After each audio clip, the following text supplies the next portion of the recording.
Hey everyone, Scott and Frans here. I'm very excited that we are joined by Brendan Farnand, who is the co-founder and Chief Evangelist at Knak. Welcome, Brendan. Thank you, Scott. Happy to be here. Could you give folks a little bit of a background on yourself and then also Knak? Sure, yeah, happy to. My name's Brendan, one of the co-founders of Knak. I am a career enterprise marketer. Worked at large enterprises my entire career and always struggled with one thing. Well, actually, I struggled with a lot of things, but just ask my past colleagues. But one of the biggest things that I saw throughout my career in product marketing, in demand gen, in field marketing, marketing operations, every role it seemed to have the same issue, and creating content, creating campaigns was always a very lengthy, very difficult process. And to be honest, one of my passions is creating great campaigns. As a marketer, I think we should all be striving to do that. And that was even harder. Creating bad campaigns was hard enough, but creating really good campaigns that convert, really, really difficult. And that's one of the reasons why Knak exists today. Knak is a campaign creation platform. We help go from kind of ideation and campaign brief and things like that over to execution. That is what we do. And we work with all of the MarTech stack that our enterprise customers all already have to actually supercharge their marketing, to make sure that their marketing and their marketers are empowered to build incredible campaigns that convert. Awesome. Wow, I like it. Yeah, I like it how frustration drives innovation, right? Definitely. Yeah. Well, and there's been massive investment in CDPs, automation, AI agents, the whole data to delivery pipeline. So you've argued there's a critical gap in the industry that has been overlooked largely. So what is that creation gap? And it has been hiding in plain sight. Tell us. Yeah, look, I mean, there has been a gap in MarTech, in the market, in marketing for a long time. I'm old, so I go back a ways here, and yeah, that's great. This problem has existed for a long time, and when you look at, there's two types of creation, right? There's creation and there's creation. Did you catch that? No. So the broader creation, what it takes to go from a campaign idea or plan, a campaign brief or request to create a campaign, all the way to actually getting that campaign to your audience, right? Executed from your marketing automation platform or wherever you execute from into the hands of your audience. Is a gap that can be really difficult for a lot of enterprises to go through. And look, that gap today, a lot of marketers can't do the full end-to-end process of creation, right? There ends up being this gap around the production, going from that idea and getting it all the way through the process into execution. A lot of enterprises we talk to, that process can be very technical in nature, right? There is a lot of things involved in that process, taking a brief, designing an email and landing page, getting those things coded using HTML developers or some clunky template in a marketing automation platform who only one person in the company knows how to operate.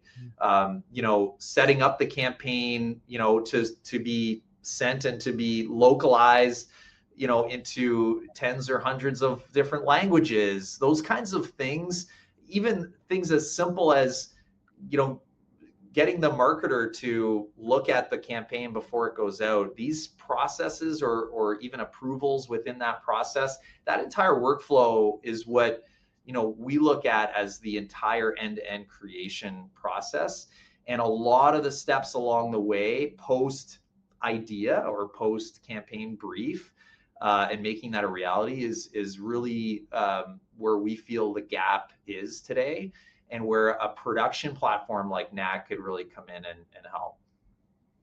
For the folks listening in here or work at smaller companies, I'm sure they can appreciate a certain degree of this challenge, but they might not fully appreciate just how messy these campaign creation capital, the big creation gets at enterprise scale. So you walk us through a bit of what this process actually looks like. Give us a little bit more of like the teams involved, the specific handoff, the tools, when a large organization is trying to go from idea to live campaign. Yeah, it's a great question. If you look at an enterprise marketing team, there's a lot of different functions that are involved in creating a campaign, right? So you might have field marketers who have campaigns that need to go out in their region for something regional that's happening. You have demand generation people, you have product marketing, all of these functions are actually the ones who are where the campaigns actually originate from, right, in an enterprise. And the volume can be pretty massive, right? Especially if you look at localizing a campaign, across an entire region or the globe, right? Or personalizing a campaign as well for multiple different audiences. These things compound the amount of content that needs to be created, right? And so, that is also kind of what makes things complex, right? You have so many different groups where the campaign ideas and campaigns originate from. And they usually all kind of funnel down into one team, the team that operates the execution platform, right? Marketing operations. I was a marketing operations person for many years, and it's unbelievable the amount of stakeholders that marketing ops people today have to help, right? And where I feel like marketing operations people have their skills, their sweet spot is really in that operations of those platforms, the MarTech platforms, right? They're really great at looking at segmentation, doing data analysis, operating the marketing automation platform or execution platforms that kind of make up their MarTech stack. And a lot of times those marketing operations people are getting pulled upstream into the creation process because they're the only ones who know all the technical intricacies of what it takes to, go from a marketer to, executing a campaign. And so that bottleneck gets real very quickly, as you can imagine. The proliferation of content, different groups that are requesting things to be built or trying to build them themselves, and then trying to get all of that to market in an efficient and effective way. Huge challenge, especially at enterprise scale. So you've talked a lot about companies investing heavily in tools and platforms like Marketo and Salesforce Marketing Cloud to create automation flows and what have you, and then discovering that they can't produce enough or timely enough content to take really advantage of those capabilities. So how common is this, and how big is this creation bottleneck? Is it becoming a constraint for the stack? Yeah, that's a really good question. So one of our customers in the pharma space comes to mind here. They actually did a big marketing automation platform implementation on their B2B side. Okay, they completely revamped all of course, the underlying tech, everything connected to their marketing automation platform, implemented this new platform. It was Marketo at the time, and they went and looked at all of the really exciting capabilities of this platform that they've just invested a lot of resources in, right? And boy, these are very powerful platforms, right? They can do a lot, right? They can do highly targeted campaigns. They can do nurtures, journeys, these kinds of things, right? That can really, help their audience understand their products and what they offer and these kinds of things. And they took a look at that, and then they looked upstream of that platform, and they went, wow, there is no possible way that we could take full advantage of all of these capabilities in this platform. And the main reason is because we can't possibly create enough content or produce enough content to actually fill up our nurture campaigns, to actually target all of our different segments and audiences that we have in the platform. They're kind of going like, how are we going to get all of the benefit out of this platform if we cannot feed it with enough content, right? And they, of course, opened up the creation capabilities in that platform and realized, like, look, this platform is made for certain things. One of the things that marketing automation platforms are not made for is creation, right? And production of content. That is not one of their main focuses, especially when you look at the enterprise workflow, which we just talked about. Very complicated, lots of stakeholders. So really, they kind of went, boy, we can't, they called it feeding the beast. They couldn't possibly feed the beast with enough food, right? Content, right? So yeah, that's a big problem in the industry, right? Every company in the world has these very powerful platforms. In fact, that company has two different platforms. They have Marketo on the B2B side, and they have Salesforce Marketing Cloud on their B2C side. And now they're saying, they look at both platforms and they go, boy, we don't have a sending problem. We don't have a segmentation problem. We don't even have a data problem. Well, everyone has a data problem. But their biggest problem was, we have a creation problem. We cannot possibly produce the amount of content that we need to really take advantage of these platforms and do the marketing volume and personalized content that they really, wanted to do. So does that answer your question, Frans? 100%. Yes, feeding the beast. I love it. This is actually the perfect segue to the question, of course, I've been dying to ask. So along comes generative AI, and suddenly everyone can create content. I think in one of our chats, you referred to it as vibe contenting, like the marketing equivalent of vibe coding, where people are spinning up their campaigns and ChatGPT and hoping for the best. So I guess the question is AI actually helping to solve the creation gap, or is it making it worse? That's a great question. AI, never heard of it. You? It's the first time we brought it up today. Okay, yeah. Okay, great. It's a hype. Boy. So yeah, look, we're hearing this all the time, of course, right? You and I can all go in and sign up for $15 a month and vibe create anything we want, of course. But look, this is very timely. I was just down in Silicon Valley last week, talking to our more AI forward customers, like Meta, Google, OpenAI, NVIDIA, and all of these companies they're all dealing with that too, right? Marketers go, hey, well, I can just vibe code an email in an LLM, and I can just pass it over to the next person, or I can, stick it in our marketing automation platform and just, let it happen.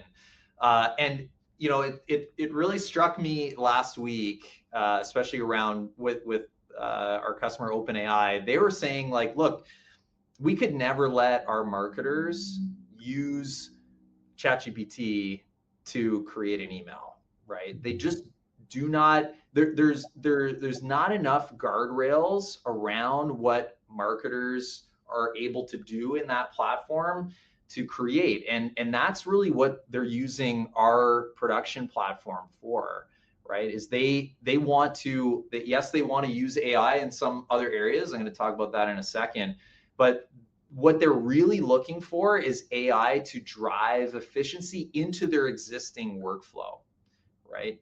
And when marketers are off, it's just like a marketer. When I was a marketer, going to an agency or an outside designer or even an internal designer to design a whole new design of a campaign and then just trying to push that through our workflow, it doesn't really work that way, right? And so what our customers are doing with AI right now is they're trying to automate the workflow for creation and production of their assets for campaigns, and using that to automate certain types of or certain parts of that workflow. So I'll give you an example.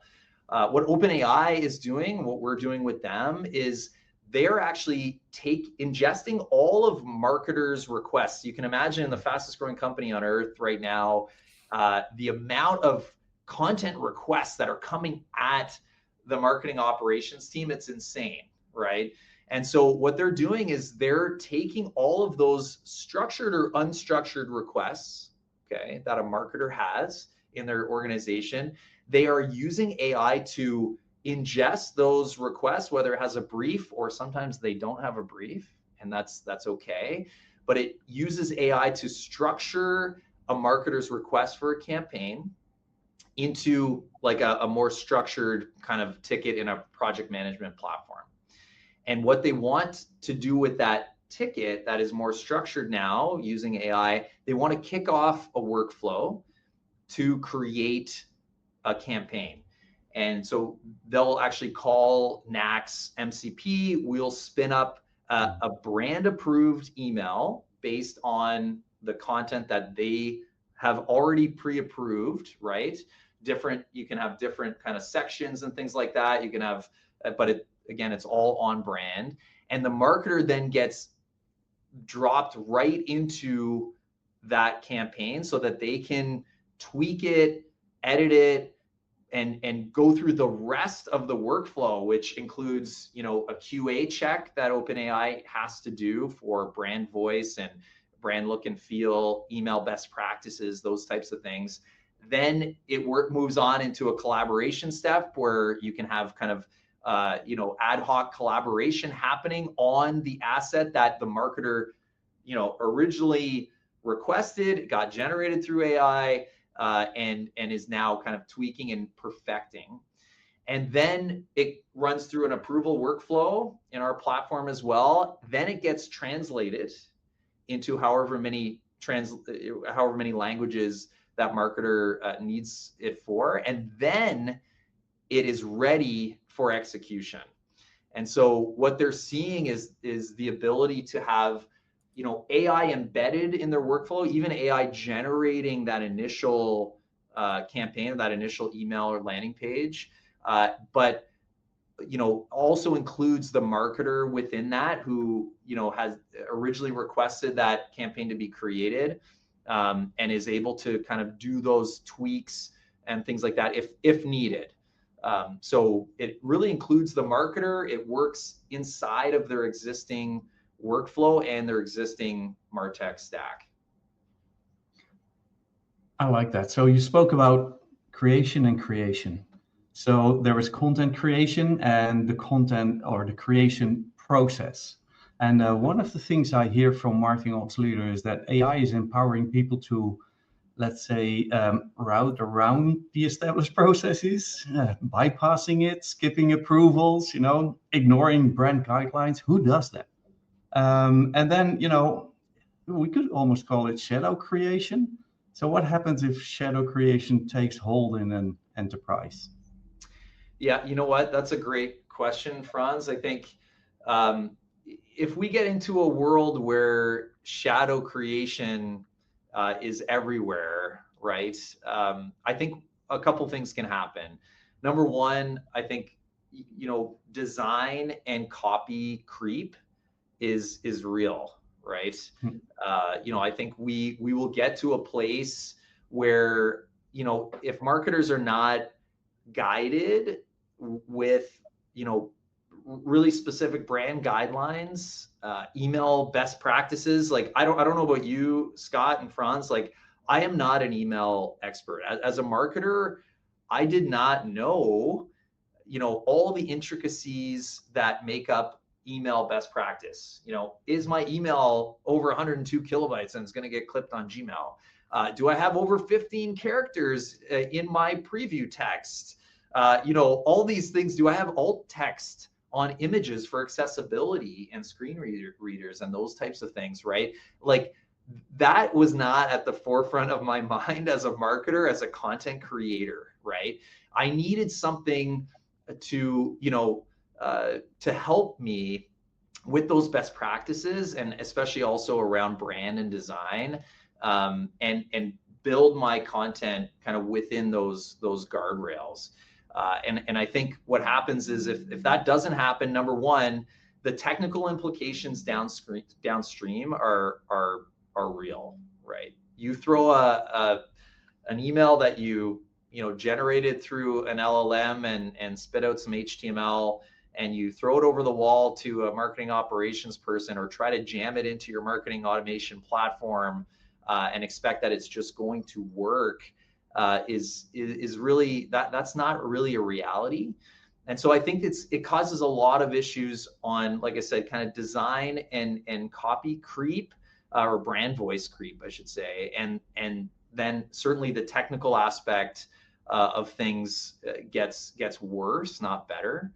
And so that's, I think, the risk of not working within an enterprise stack, an enterprise workflow that already exists. And so I think that's where the answer is more, is less like, let's go vibe create in an LLM and try to skip over processes. It's about working within the existing workflow, but having AI enable that, right? If you want AI to generate an email, you can do that, right? Of course, within the guardrails of your brand and even existing designs, and maybe even ones that the production system knows performed well for your company and your audience in the past, right? Like these are the things that marketers need to think about kind of as we move into this AI age.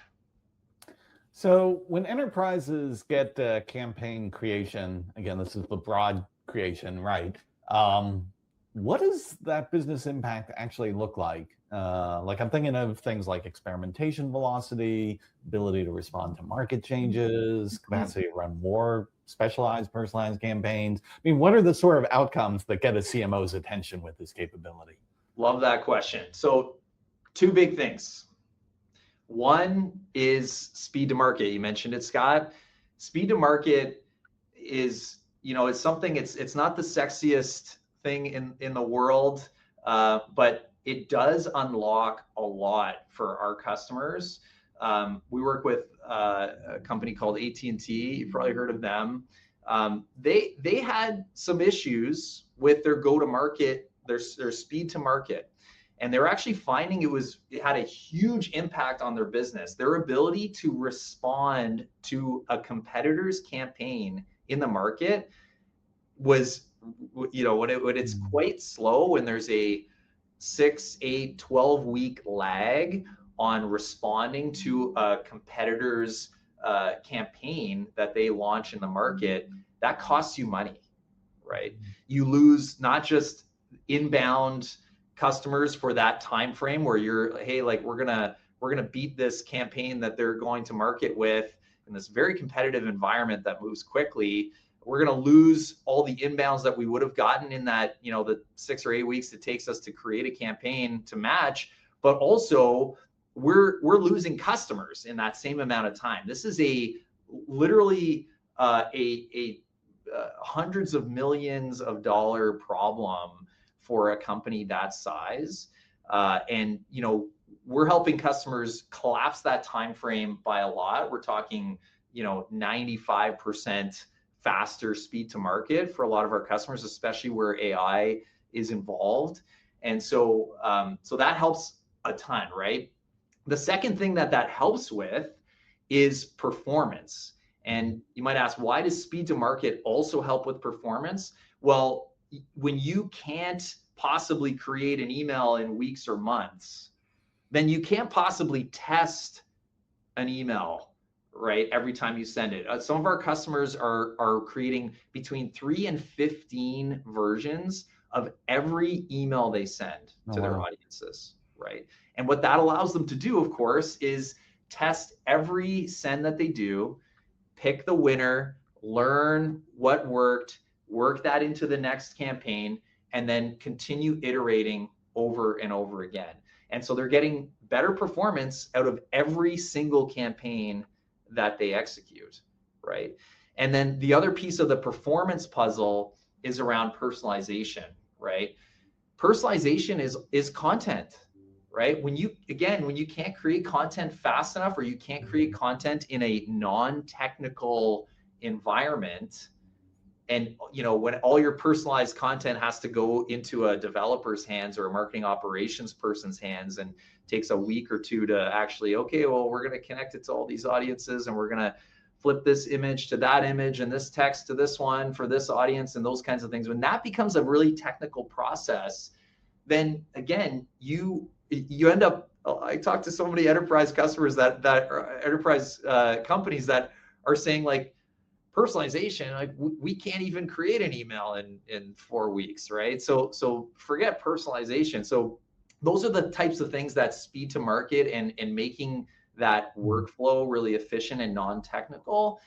That is the things that can unlock. Awesome. We're reaching the end of the conversation, which I think we wish could continue forever, but it's so fascinating.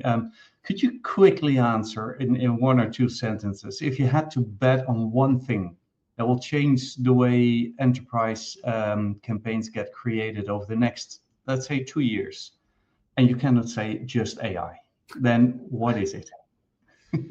That is a great question. Here's what I think everyone is going to be able now to start focusing on, especially in enterprise marketing. I think there has been, over the years, just such a focus on the mechanics of the process, right? And how do we make the mechanics better? How do we make the workflow better? How do we take the process and collapse it down? How do we do this faster, more efficiently? Those kinds of things. I think in 2 years from now, when we have all of these systems that are AI enabled, that are going to allow us to have essentially like unlimited efficiency, right? AI is like instant almost, right? So when you have these platforms that are used by enterprise, when all enterprises are adopting all of these AI enabled platforms, and are at the utmost efficiency and effectiveness, or efficiency, I should say, in their processes and mechanics of their processes, that is going to unlock so much focus on the ability to really talk to your audience again. And I think we've kind of lost that over the last 15 or even 20 years, where everyone went digital, and we started kind of optimizing for these new things, right? And I think especially at large scale enterprises, they've kind of lost focus on what did their audiences want to hear about? What actually does engagement with an audience look like, right? What is performance? What performance do we want to have with our campaigns? Instead of trying to drive more volume or a faster process to get things done, it really, I think, allows, it unlocks a lot of marketers' minds to think about, how do I make the best possible campaign for this particular audience? If you can imagine, when you can create a campaign in minutes, and you can personalize that campaign down to maybe the individual level, and that takes minutes too. Imagine now what you can do. I think like the quality of campaigns is going to go through the roof. I think people are going to start thinking a lot more deliberately around, about engagement and about engaging people. And some of that might be forced too, because of some of these inbox changes that are happening and things like that, right? So on all the AI noise out there, right? So I think, to me, we're going to have a bit of a renaissance on, how do we really talk to our audience in just the best way, the most personalized way, the most human way. Sounds good. Awesome, Brendan. Thank you so much for joining us and sponsoring MarTech Day and the State of MarTech 2026 report. A lot of great info you gave people here. Really appreciate it. Thank you, Scott. Thank you, Frans. It's been a thrill. Thank you so much. All right. Thank bye. you. Cheers. Bye.